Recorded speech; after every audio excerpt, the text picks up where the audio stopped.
Baxın, Peyğəmbəri nə qədər çağırırsan, təvəssül oxuyursan, Peyğəmbər sənə baxmır. Təvəssül oxuyursan, Həzrət Əli sənə baxmır. Elə hey ya Allah, ya Rəhman, ya Rəhmanu, ya Rəhim baxmır Allah sənə. Niyə?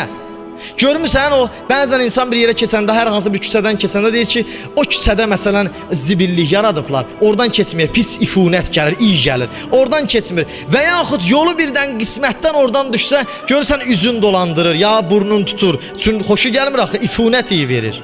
Bəzən bizim qəlbimizə Allah niyə baxmır? Peyğəmbər niyə bizə baxmır? Bu qədər ya Rəsulallah çağırırsan, bu qədər ya İmam Zaman çağırırsan, qəlb olub zibillik, ifunət iyi verir. Hansı qəlbə baxsın bu Peyğəmbər? Nə qədər Peyğəmbər çalışdı o qəlbə o zəhərlər, o ifunətlər daxil olmasın. Gördü yox da insan elə sən deyirsən mən istəyirəm qəlbim ifunətlə dolsun.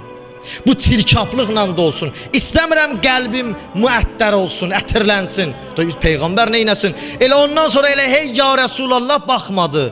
Bu qədər müsəlman, görsən bugün dünya nəyə iradə eləyir? Necə müsəlmansız, necə Allahdan danışırsınız, necə Peyğəmbərdən?